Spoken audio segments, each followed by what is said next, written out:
I'd like to just introduce myself. I think I know most people in the room, but I am Chelsea Tibbetts, and I'm the Perinatal Programs Coordinator here at the Wisconsin Women's Health Foundation. We are actually on our 12th annual Perinatal Programs Statewide Meeting. So believe it or not, and I have been here for 6 of them, for half of those, which also just seems a little surreal to me, but also very exciting. As you guys can see in your binder, we have a really exciting day in front of us, but we also have a full agenda. So we will try and just keep things on schedule today. Today we're going to be exploring the role that we can play in front of all of our moms in helping them expand what we're going to say their short-term change into lifelong success. We know that your First Breath and My Baby and Me participants, they're struggling, right? We're trying to help them make positive behavior change in their tobacco as well as their alcohol use. And you guys witness the struggles that these women are seeing. You've had this experience with them, and you have a really deep understanding of the challenges that they're facing, not only in pregnancy, but also after that baby is born. So what we want to do is dedicate our time together to focus on some really key strategies that you can incorporate into your care, which will foster that long-term change and can help women sustain those behaviors throughout the end of the pregnancy and into the postpartum period. So again, we're honored to have all of you guys here with us today. This morning, I'm going to be starting us off by providing just a brief overview of both First Breath and My Baby and Me, and then we'll be talking about those program updates and getting into our plans for 2017 as well. But before we dig in, what I really want to do is take a moment and recognize why our programs are successful, and that is all of you. Your professionalism and your dedication to family health is really and truly absolutely critical to the success that our women have in quitting smoking and abstaining from alcohol during pregnancy. And we're happy to say that our program's reach continues to grow. So at this time, I'd like to introduce one of the newest sites into the First Breath and My Baby and Me provider family who's here with us today. And could the provider from Jefferson County Health Department please stand? Awesome. Thank you, Emmy. We want to just congratulations on joining the team and welcome. Next, I want to give a shout out to the sites who are continuing their work in My Baby, Me, and First Breath. So when you do see your name on the slide, when you see your site's name, just go ahead and stand up and we'll be able to recognize you.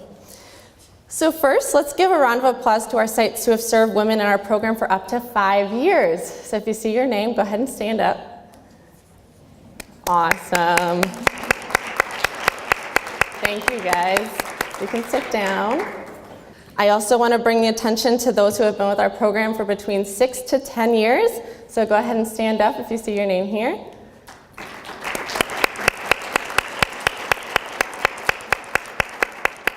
Thank you so much. And finally, look at this list. This is impressive, you guys. These are all of the sites who have been with us for more than 10 years. So go ahead and stand up.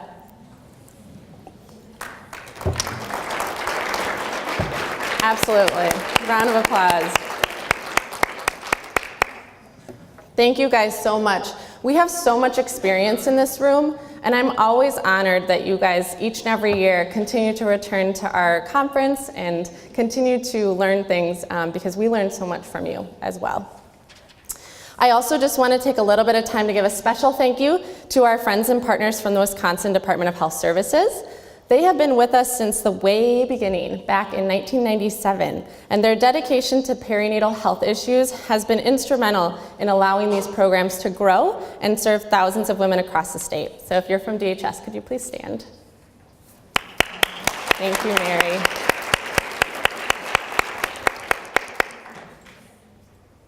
All right.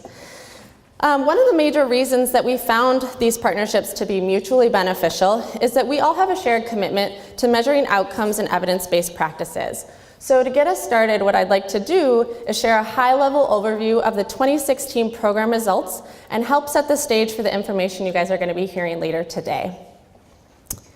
As you can see here, in 2016, nearly 1,000 pregnant women enrolled into First Breath. Since it began in 2000, over 18,300 women have received perinatal smoking cessation services through this program. 16 new sites began implementing the program in 2016, one of which we have with us here today, bringing our total number of currently active sites up to 145 throughout the state. And we have over 700 trained providers who are actively providing first breath to the moms that they serve. We'll have more detailed program outcomes in our annual reports, which you guys will be hearing more about this spring. So do just check in with your monthly e-newsletters, and we'll be making those announcements along with those site-specific reports as well. One program we also want to highlight is Text.Connect.Quit. Raise your hand if you're familiar with this one. I love seeing all those hands, thank you. This is First Breath's texting service, and participants can enroll into this service. It's completely free. They can either text in the opt-in number here, or if you guys highlight this on the client information form, we'll sign them up ourselves and make sure that they receive these text messages. Either way, they'll receive these supportive, encouraging, and motivational messages 3 to 4 times a week. And again, it's completely free to them. It'll support them through their pregnancy as well as into the postpartum period as well. And last year, we had 442 women. So nearly half of the moms that enrolled in First Breath also enrolled into Text.Connect.Quit. And of those women, 45% were interacting with our certified tobacco treatment specialists on the other end. You'll see that this postcard here is available to you. It is an updated one, but what we want to make sure is that you guys have the newest number on all of your promotional postcards, and that number is here. It's 97779. The previous number was 313131, so if you do know that you need updated materials, please let us know. We'd be happy to get those to you. Questions on Text.Connect.Quit? All right.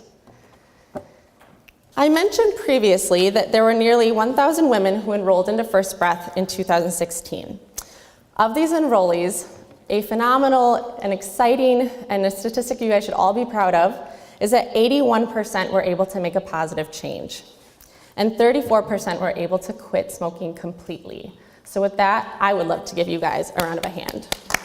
Round of applause. Round of a hand. And the graph shown here highlights participants' change in tobacco use throughout First Breath. So you can see on the bottom, on the far left, those are data points from their baseline data. If you move over to the right, you'll see data from postpartum.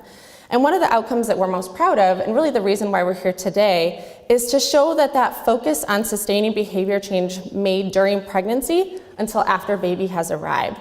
So you can see here that between the 3rd trimester and then the postpartum period, what we're seeing, really exciting, is that participants are able to maintain that amazing success versus relapsing, which is something that you would very commonly see without the support of a First Breath provider like yourself. And as we do every year, we interviewed previous First Breath participants to receive feedback on their experience in the program. What they have to say is vital to the success of our program and what we do to improve it moving forward. What we heard from them is not a surprise. We know that First Breath makes a difference, and it's due to all of you guys. It's due to the relationship that you build with them and the impact that you have on their lives. And the majority of responses indicated that their favorite part of the program was the non-judgmental, right, key word there, the support that they got from you, and also not only that, but the accountability that they received from you and the information as well. In addition, we had 80% stating that you all assisted them with making a change plan, which we know is absolutely vital when we have to look at behavior changes and quitting or cutting back. So I also want to just give you guys a moment to read through this. Here's a little bit about what participants are saying. These quotes continue to support that impact that you guys are having on their success.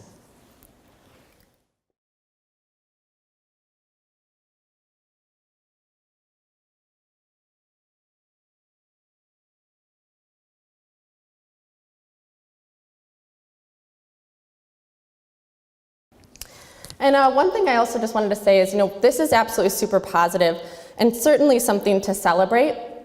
But before moving forward, I do just want to acknowledge, in 2016, the nearly 1,000 enrollees that we had is a reduced number from previous years. And I know that we've already had a lot of conversations with all of you in the room, just really trying to learn what's going on and what's the landscape of maternal child health looking like, and how we can better respond, how we can better support you guys. So if you haven't talked to one of us, what we would really encourage you to do is come talk to us at a lunch or at breaks. We want to hear from you. We want to see what we can do to better support you and kind of what's happening in your neck of the woods, what's happening up north, what's happening on the east side, what's happening on the west side, all of that. And really just be able to connect and make sure that we're meeting the needs of your site and your moms. Okay? Next, what I'm going to do is I'm actually going to pass the microphone to Chrissy Alaniz. She's our Perinatal Programs Manager. She's going to lead us through a quick update on Striving to Quit. Good morning and great to see all of you. I'm just going to give a really quick update, less than 5 minutes, about our Striving to Quit research study. So just a quick show of hands, who is familiar with Striving to Quit, who's heard of it, who's sick of me talking about it? Great, a couple people in the room don't know about it. So for those of you that don't, or who are just dying for a refresher about the Striving to Quit research study, Striving to Quit was funded by Centers for Medicaid and Medicare Services. It was a 5-year research grant. We just completed it last year. And basically 10 different states across the nation got funding from CMS to do a research study looking at the impact of financial incentives on health outcomes. So in some states it was diabetes, some it was obesity. Here in Wisconsin we did tobacco.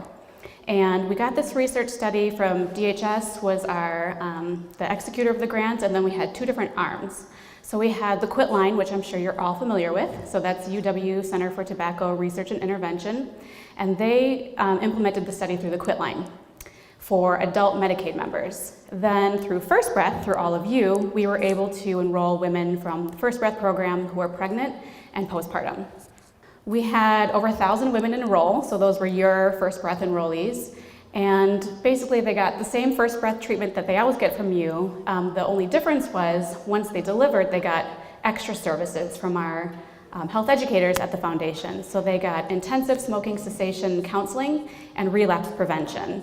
As Chelsea mentioned, postpartum relapse rate is typically really high. Sometimes up to 85% of women will relapse by the time they're 6 months to 1 year postpartum. So we are trying to decrease that number and keep them really engaged and offer that intensive services. So they got 11 counseling sessions. They did carbon monoxide breath test, which basically looks like a breathalyzer and gives us an idea of smoking status. And they got the one-on-one time with our health educators. We had a control and a treatment group. It was a randomized controlled trial. The control group got the same intervention. They just didn't get gift cards.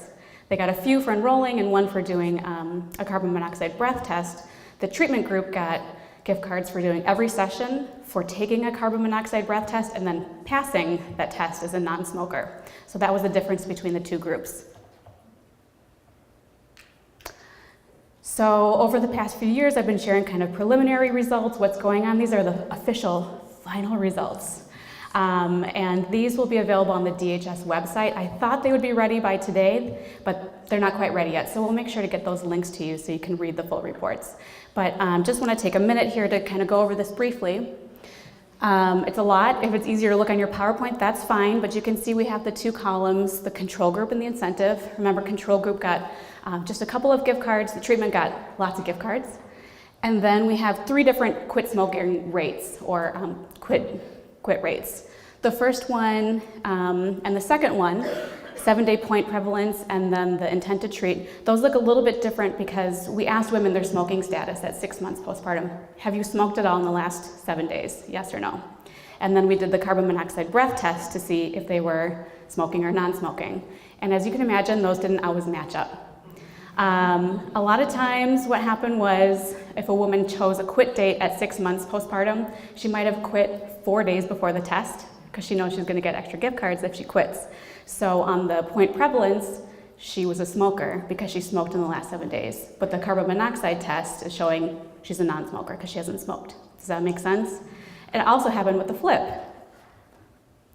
Women who say they haven't smoked at all, but the carbon monoxide machine tells us otherwise. So it could be that they just weren't honest with us, or it could be really high exposure to secondhand smoke, could show them as basically a false positive. So in that case, we offered a urine cotinine test. Cotinine is a byproduct of nicotine, so there's no way that secondhand smoke could have shown her as a smoker. So that's the difference in those 2. Something else that won't be of surprise to you, women enrolled and then we never heard from them again. They basically fell off the face of the earth. So those women are also included in those top 2. So that's why the numbers look a little bit different and a little bit lower than the last column, which are our completers, or the ones that responded. These are the women that actually did the intervention and they did that final test. So those are the numbers that us, from a programmatic standpoint, that's what we're interested in, because it shows outside of this research project what we could do.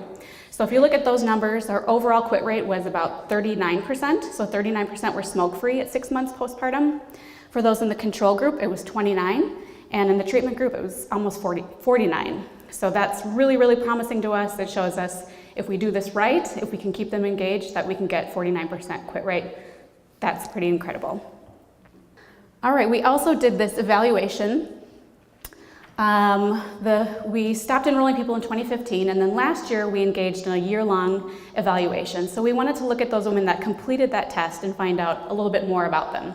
We'd been collecting tons and tons of data on them, so we looked at basically 100 different factors and tried to figure out, were there differences in their race, in their economic status, in their stress levels, other smokers in the home, did those things affect their quit rates? And we basically compared 2 different groups. So were women who were unemployed, did they have better quit rates than those that were employed? That sort of thing.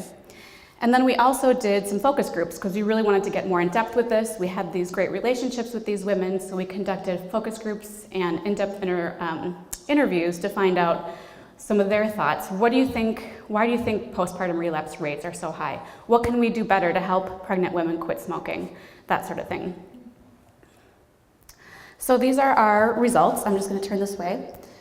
On the left in the green circle, these are the most significant factors. So we compared the 2 different groups, and these are the ones with statistical significance, that women who had a high quit importance, for example, had significantly better quit rates than those that said it wasn't important, that sort of thing. On the right are things from the qualitative sub-study. So we transcribed all of the focus groups verbatim, and we coded them for themes, and these are the things that perceived importance for those participants that impacted smoking, maternal smoking. So mental health and mood, their relationship status, the messages that they got, and then the ones in the middle came up on both different sides of the evaluation.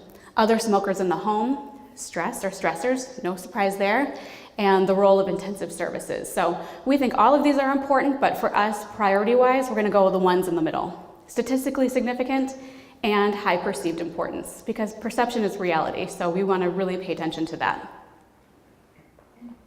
So our recommendations from all of this, and you have a handout that you can read this more in depth if you'd like to, but some of our plans are to allocate resources to those one-on-one direct services. We know that brief intervention is great. It works for a lot of women.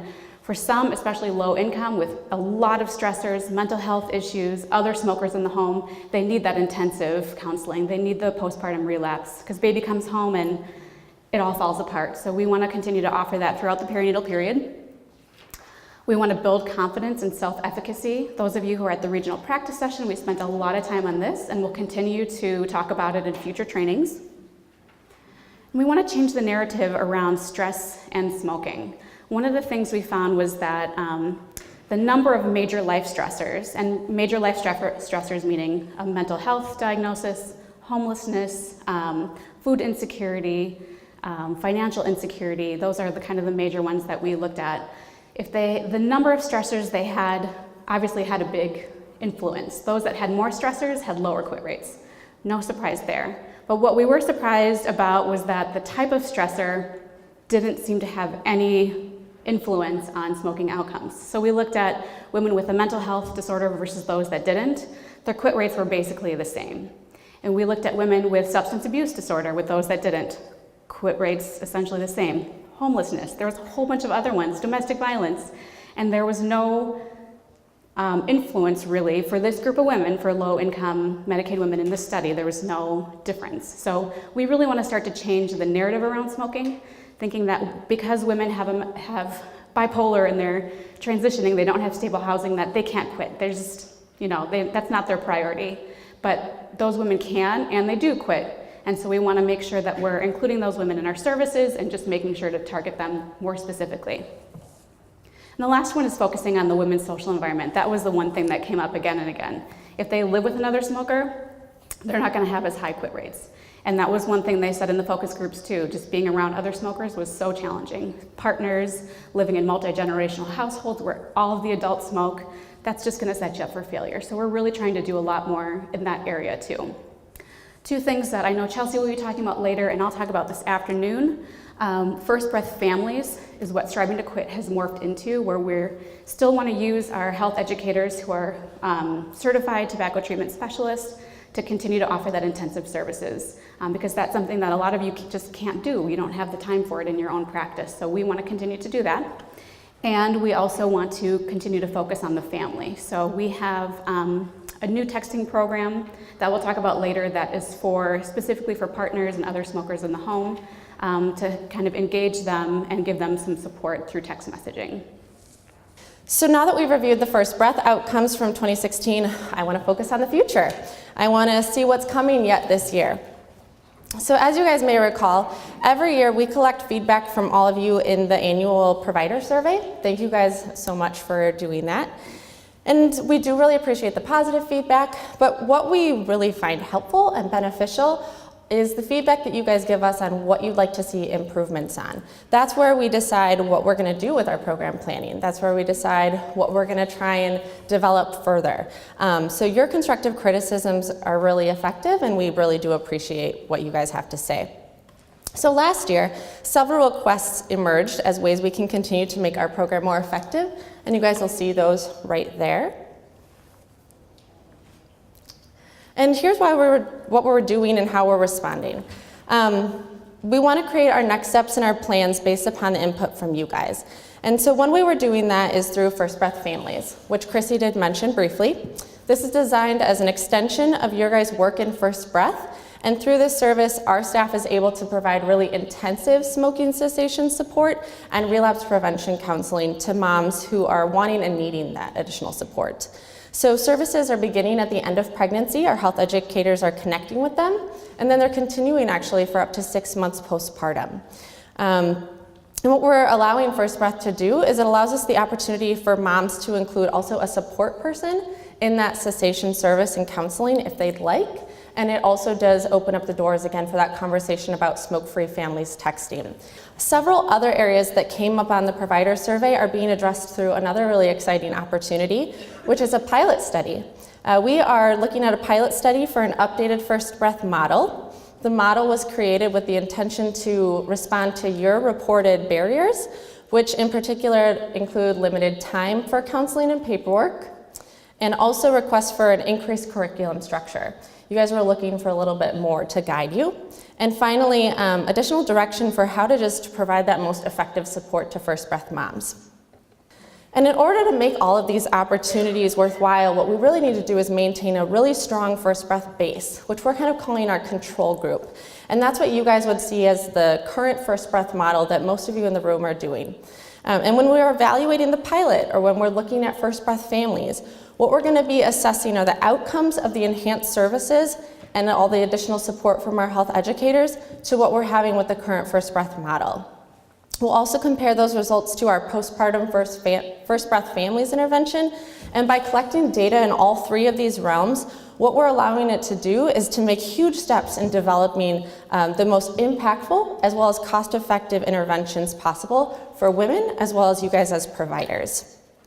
So I want to show a map here, and this map is really just kind of breaking down the different roles that you guys are all playing in this process.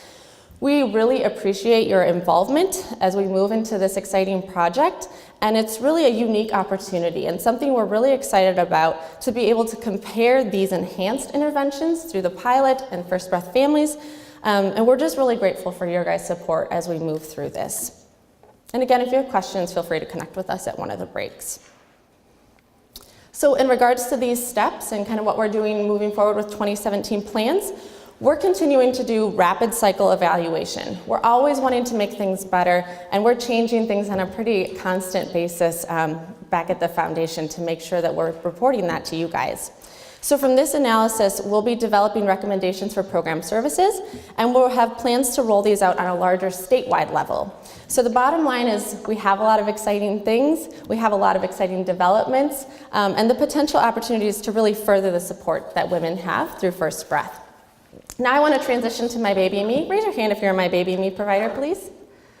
I love seeing that number go up every year. It's really exciting to me. And over the last few years, you guys know that My Baby and Me has celebrated some really significant advances. It's actually hard to believe we're close to completing 2 years in our new referral model, where you guys are providing that brief screening and consistent messaging about prenatal alcohol use, and then referring moms to our pregnancy educator, those who are interested in more support and are looking for help to maintain an alcohol-free pregnancy. And what we're finding is that there's really been a wonderful response. So it continues to be overwhelmingly positive. Last year, nearly 3,000 women, you guys, 3,000 women were screened for prenatal alcohol use, bringing the total up to nearly 5,000 women since the introduction of the initial screening, which started in November of 2013. Of those 2,295 women who were screened, 455 of them were referred to our pregnancy educator from the Wisconsin Women's Health Foundation. Her name is Rebecca. And Rebecca, if you could just wave quick. She's in the back of the room. You'll be hearing from her a little bit later. She's phenomenal. And I just wanted to kind of highlight that. So those who were referred and successfully reached, we had about 120 women who enrolled into services with her. Last year, we had 15 new sites begin offering My Baby and Me, bringing the total number up to 82. And in addition, we had 424 trained providers who made the commitment to helping moms with screening and educating and assessing alcohol use, making sure that they're doing what they can to help their families with FASD prevention.